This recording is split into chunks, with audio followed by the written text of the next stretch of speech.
এই ডিভাইসটির নাম দোয়া ডোরবেল। আমরা যখন ঘরে প্রবেশ করি বা ঘর থেকে বের হই প্রায়ই দোয়া পড়তে ভুলে যাই। আর এই ডিভাইসটি যদি আপনি আপনার ঘরের দরজায় প্রতিস্থাপন করেন তাহলে এই ডিভাইসটি আপনাকে প্রতিবার যতবার দরজা খুলবেন ততবার আপনাকে নতুন নতুন করে ছোট্ট ছোট্ট একটা দোয়া পড়ে শোনাবে। তাওয়াক্কালতু আলাল্লাহ, আল্লাহু আকবার কাবীরা। এই ডিভাইসের মধ্যে রয়েছে 25টি দোয়া। যখন 25টি দোয়া শেষ হয়ে যাবে তখন পুনরায় আবার প্রথম থেকে শুরু করবে। এই দোয়া ডোরবেলটি কিভাবে আপনার দরজায় স্থাপন করবেন চলুন আমরা দেখি। এই দোয়া ডোরবেলে দুটি অংশ, একটি হচ্ছে মেইন দোয়া ডোরবেল, আরেকটি হচ্ছে ম্যাগনেট। দুটোরই পিছনের দিকে দুটি স্টিকার আছে।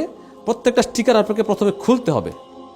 খুলে এই মেইন ডিভাইসটি দরজার মেইন অংশে অর্থাৎ এই বরাবর লাগাবেন। আর এই ছোট্ট ম্যাগনেটটি লাগাবেন ঠিক পাশাপাশি। এই ডিভাইসের মধ্যে অন অফ বাটন আছে। আপনি চাইলে এটাকে অন করবেন এবং সাউন্ডটা বাড়াতে পারবেন বা কমাতে পারবেন। দেখুন, সুবহানাল্লাহি কাসীরা, ইয়া রাব্বি লাকাল হামদ। আপনার ঘরে বাচ্চারা বা আপনি যারা আছেন ঘরকে বরকতময় করে তুলবে এই ডিভাইসটি, এবং সবাই এই ছোট ছোট বরকতময় দোয়াগুলি সহজে মুখস্থ করে ফেলবে ইনশাআল্লাহ। এই ডিভাইসটি একবার চার্জ দিলে টানা 1 মাস চার্জ থাকবে।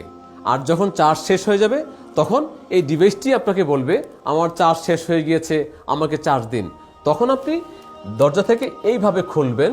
খুলে এই যে দেখুন টাইপ সি পোর্ট আছে, আপনি 3 ঘন্টা চার্জ দিবেন এবং এইভাবে দরজা আবার লাগিয়ে দিবেন।